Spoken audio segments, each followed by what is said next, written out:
Hola, soy Kelly. Desde una ameba devoradora de cerebros hasta orugas poseídas por avispas, aquí hay 10 parásitos que controlan a sus víctimas.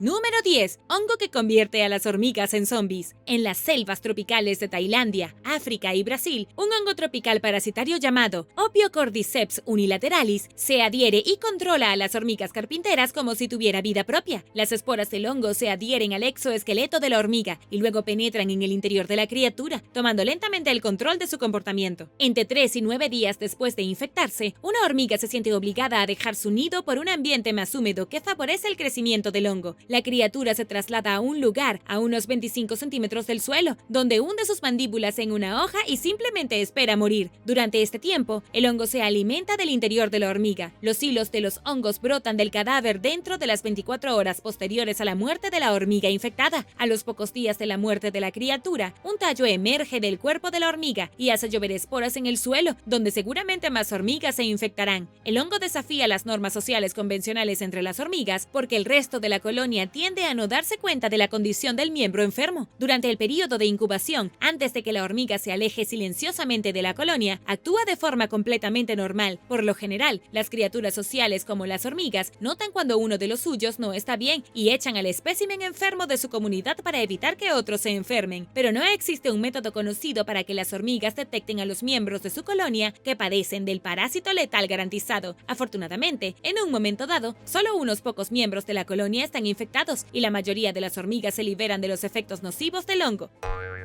Número 9. Ameba come cerebros. Naegleria fowleri es un organismo unicelular que puede causar una afección devastadora en los seres humanos llamada meningoencefalitis amebiana primaria. Esta especie de ameba tiene un cariño particular por el tejido del cerebro humano y a menudo llega a los humanos a través de cuerpos de agua dulce calientes y estancados. En su forma inofensiva, la ameba es un quiste que pasa largos periodos sobreviviendo a condiciones variadas, incluidas las que son calientes, frías y secas. Sin embargo, una vez que aparece el huésped perfecto, se transforma en algo llamado trofozoito y se dirige directamente hacia el sistema nervioso central del individuo. Los seres humanos normalmente ingieren el parásito por la nariz mientras nadan o bucean en aguas infestadas. Una vez consumida, se abre camino hacia el cerebro, lo que resulta en la enfermedad ya mencionada, una condición que los Centros para el Control y la Prevención de Enfermedades describen como generalmente fatal. Aunque la enfermedad es rara, solo 4 personas la han sobrevivido en los Estados Unidos entre 1962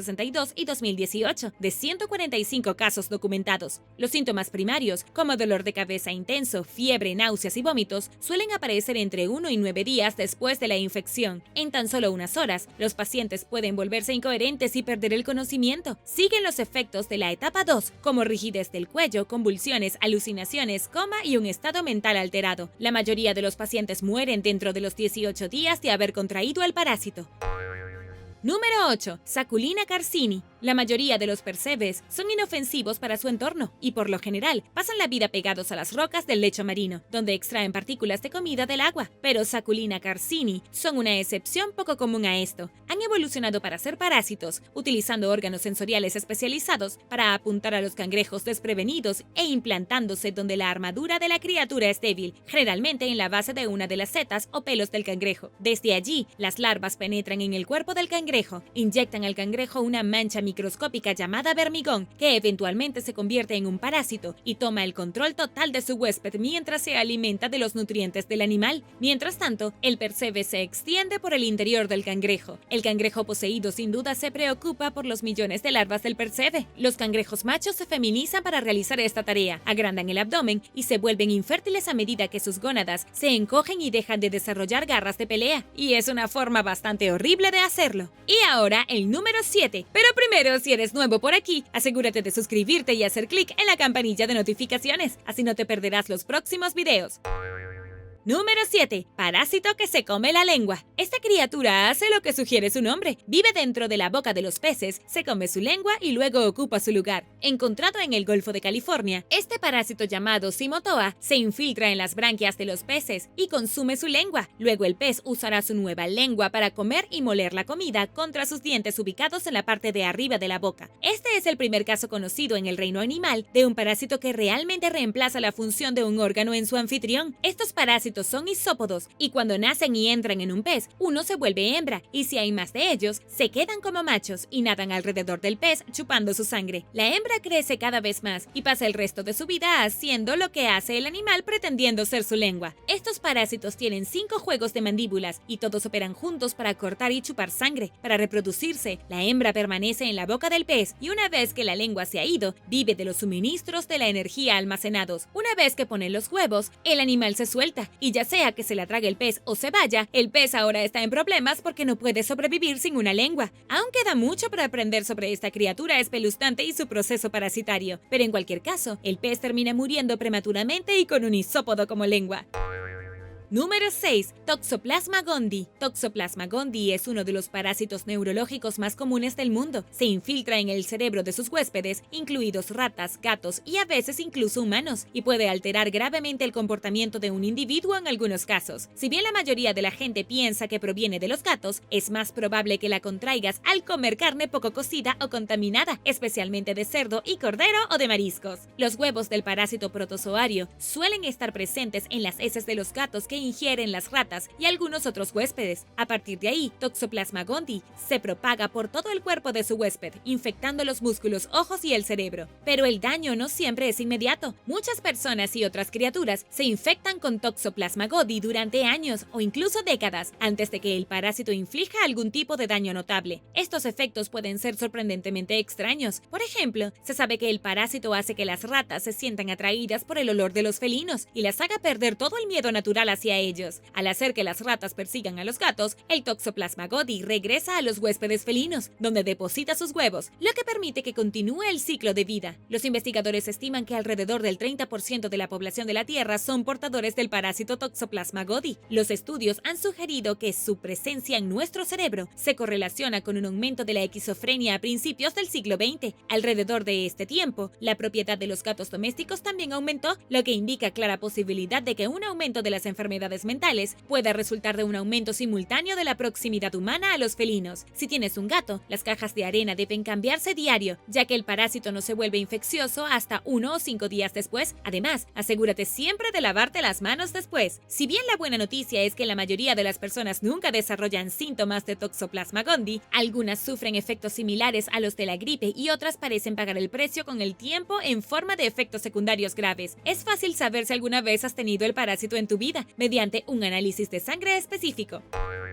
Número 5. Mosca parasitaria. Una mosca parasitaria llamada Apocephalus borealis inyecta sus huevos en avispas, abejorros y abejas, haciendo que actúen completamente fuera de lugar al volar de noche. Toneladas de insectos vuelan por la noche atraídos por la luz, pero es posible que hayas notado que las abejas normalmente nunca lo hacen. Por la noche están todos metidos, pero la mosca parasitaria hace que cambie por completo su comportamiento y actúen desorientados. Finalmente, la abeja se derrumba en el suelo y deambula aturdida, muere, y una semana más tarde, los gusanos brotan de su cadáver. Es cierto que los científicos no están seguros de si las abejas infectadas se distancian voluntariamente de sus colonias, con la conciencia de que algo anda mal con ellas, o si el parásito controla este comportamiento de manera directa. El biólogo John Hafernik descubrió la criatura responsable de la creación de abejas melíferas zombie en 2008, cuando un frasco de abejas muertas que planeaba alimentar a sus mantis religiosas se llenó de púas marrones. Si bien se sabía que la mosca infectaba a los abejorros, sus interacciones con las abejas fueron una novedad para la comunidad científica.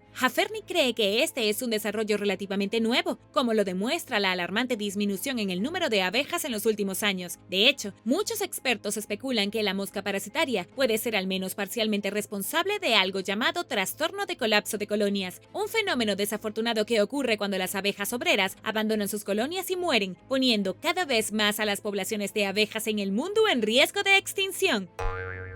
Número 4. Leucochloridium paradoxum. Este parásito entra en el huésped cuando un caracol consume excrementos de aves que contienen los huevos del parásito. El parásito crece dentro del caracol y finalmente se abre camino en los tallos de los ojos de la criatura, donde forma sacos de cría gordos y palpitantes. Esto hace que los tallos de los ojos del caracol adquieran una apariencia animada y pulsante y una serie de nuevos colores, principalmente el esmeralda, otros tonos de verde, carbón y granate. Para alentar a su anfitrión a llamar la atención sobre las aves depredadoras, el parásito programa al caracol para que emerja de su escondite típico y oscuro hacia la luz del día. Una vez que un ave se come el tallo ocular infestado del caracol, el saco de cría de bandas verdes está en una posición ideal para continuar su ciclo de vida. El parásito madura dentro de la parte trasera del ave, se alimenta de sus desechos y también deposita sus huevos a través de las heces del ave. Este es un ejemplo de comportamiento parasitario, donde el huésped tiende a sobrevivir siendo infestado, solo para que vuelva a ocurrir en el futuro. Número 3. La tenia de los peces. Equistocephalus solidus es una tenia de un ciclo de vida complejo que involucra a 3 huéspedes diferentes: peces, aves acuáticas que comen peces y roedores. Los adultos se desarrollan dentro de los intestinos de las aves, donde ponen huevos, y pasan a través de las heces de las aves hacia el agua. Allí, los huevos eclosionan, lo que lleva al primer estado larvario, el coracidio. A continuación, invade un pequeño crustáceo llamado cepépodo y comienza la segunda etapa larvaria del tejido de la criatura. Altera el comportamiento del cepépodo, lo que hace que la criatura se vuelva más activa, lo que atrae más atención sobre sí misma y hace que un pez espinoso se la coma. Después de implantarse en el abdomen del pez, la tenia se desarrolla en su tercer estado larvario. Si todo sale según el plan, un pájaro se comerá el pez, lo que hará que las larvas maduren completamente y comiencen a producir huevos. En un estudio, los investigadores Nina Haffer y Manfred Milinski del Instituto Max Planck de Biología Evolutiva colocaron múltiples tenias en cepépodos y observaron lo que sucedía. En algunos casos, 2 tenias estuvieron listas para la transición a su próximo huésped, y esto agravó los efectos que normalmente tiene una tenia en el cepépodo, lo que sugiere que las tenias quizás estaban trabajando juntas para lograr un objetivo compartido. Número 2. Orugas zombies y avispas vudú. Glyptapanteles es una avispa parasitoide que pone hasta 80 huevos a la vez en orugas jóvenes. Las larvas se alimentan de los fluidos corporales de la oruga hasta que están completamente desarrolladas, momento en el que comen a través de la piel de la oruga y abandonan su cuerpo para encontrar una rama desde la que forman un capullo. La oruga sobrevive a la terrible experiencia, pero en lugar de reanudar su vida como de costumbre, protege el capullo de la larva como un padre protector, sin siquiera dejar de alimentarse. Una vez que las avispas adultas eclosionan, el trabajo de la oruga ha terminado y muere. Los científicos no están seguros de cómo se cronometra tan perfectamente y hasta hace poco no podían probar que estas muertes puntuales fueran otra cosa que una coincidencia. En 2008, un equipo de investigadores dirigido por Arne Jansen de la Universidad de Ámsterdam colocó orugas infectadas y no infectadas cerca del capullo de las avispas. Luego introdujeron una chinche apestosa. Las orugas parasitadas se agitaban salvajemente, tal vez para proteger el capullo de la chinche hedionda, mientras que los especímenes no parasitados apenas reaccionaban a la chinche. El estudio fue aclamado como un gran avance en la comunidad científica. Es el primer caso documentado de parásitos manipuladores que hacen que el huésped se comporte como un verdadero guardaespaldas para proteger al parásito, dijo Frédéric Thomas del Instituto de Investigación y Desarrollo de Francia, y los experimentos muestran que el cambio de comportamiento es beneficioso solo para la avispa.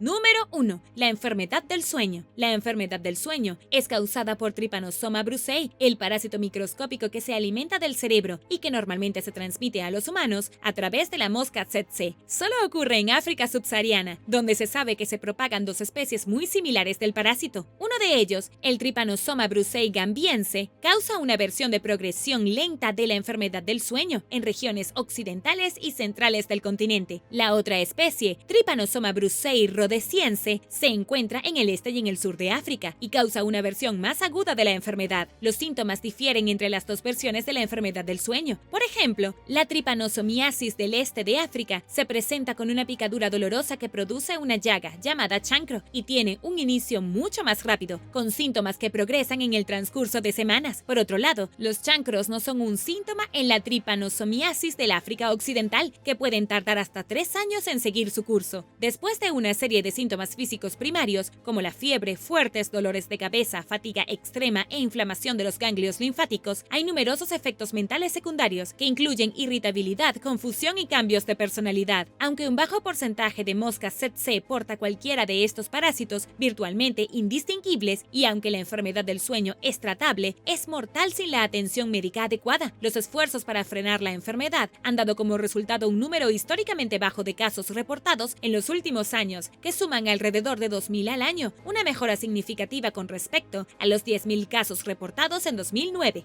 Gracias por ver el video. ¿Cuál te pareció más espeluznante? Déjame saberlo abajo en los comentarios. Y no olvides darle me gusta al video. Asegúrate de suscribirte antes de irte y nos vemos la próxima vez.